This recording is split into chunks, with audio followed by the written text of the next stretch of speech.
Hello friends, તો આજે મેથીના ભજીયા મતલબ મિક્સ ભાજીના ભજીયા બનાવવાના છે. પાલક, મેથી જોઈ શકો છો. પાલક, મેથી અને કોથમીર લીધા છે. આદુ, મરચાં અને લસણની એકદમ બારીક સમારેલા છે એ લઈ લેવાના છે ને ચણાનો લોટ લીધો છે 250 ગ્રામ જેટલો.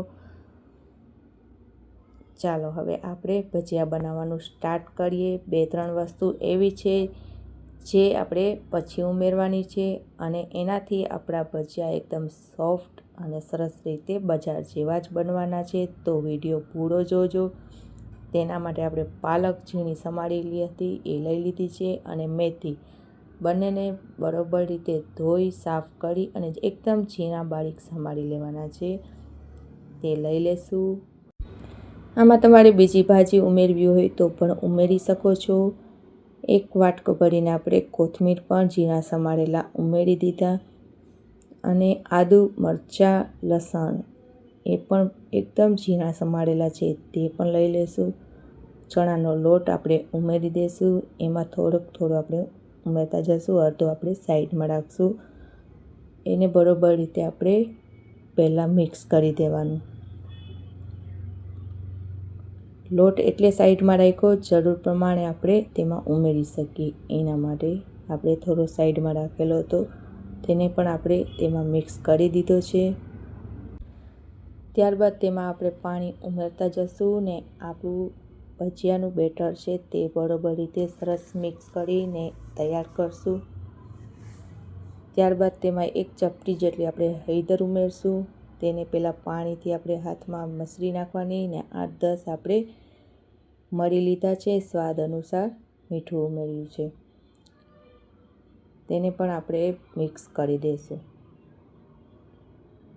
એકદમ મિક્સ થઈ જાય ત્યારબાદ જ આપણે તેમાં સોડા મિક્સ કરવાના છે. તે અડધી ચમચી જેટલા આપણે ઉમેર્યા છે. મીઠા સોડા ઉમેરવાના છે. તેને પણ આપણે એકદમ મિક્સ કરી દેવાનું છે. જોઈ શકો છો બેટર આવી રીતે આપણું એકદમ તૈયાર થવાનું છે. ઢાંકણ ઢાંકીને 10 મિનિટ સુધી આપણે રહેવા દઈશું. ત્યારબાદ તેમાં આપણે 2-3 ચમચી જેટલું આપણે તેલ ઉમેરવાનું છે. તેનાથી આપણા ભજીયા એકદમ સોફ્ટ અને સરસ રીતે તૈયાર થવાના છે. એટલે તેલ પછી જ ઉમેરવાનું જ્યારે ભજીયા બનાવવા હોય ત્યારે જ. અને તેલ ગરમ થઈ ગયું છે, તેમાં આપણે ભજીયા પાડી લઈએ. અત્યારે હાથેથી આપણે ઉમેર્યા છે. તમારે જો ચમચીથી ફાવે તો ચમચીથી પણ ભજીયા બનાવી શકો. આ ભજીયા એકદમ બજાર જેવા જ બનવાના છે. એકદમ રૂ જેવા સોફ્ટ બનવાના છે. તો આ રેસીપી જરૂર ટ્રાય કરજો.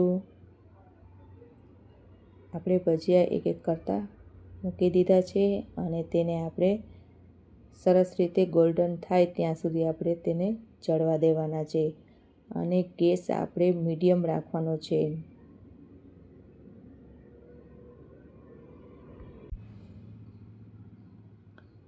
સરસ રીતે પાકી જાય ત્યારે જ આપણે તેને એક ડીશમાં કાઢી લઈશું.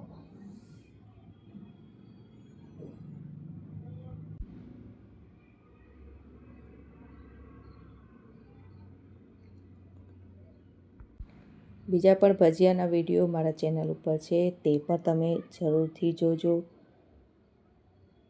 ને બીજી રેસીપી પણ ઘણી છે.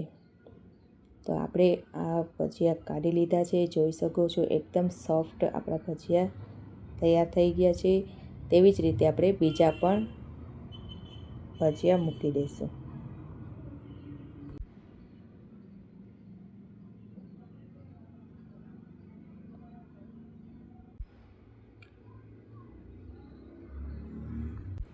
ફ્રેન્ડ્સ, આ ભજીયા એવા સરસ થાય છે જે 5 મિનિટમાં પૂરા થઈ જવાના છે. તો બનાવવામાં વધારે જ બનાવવાના.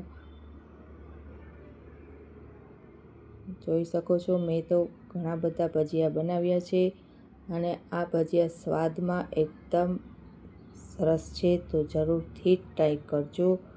અને આ ભજીયા પણ આપણા રેડી થઈ જાય એટલે આ ભજીયાને પણ આપણે એક ડીશમાં કાઢી લેશું.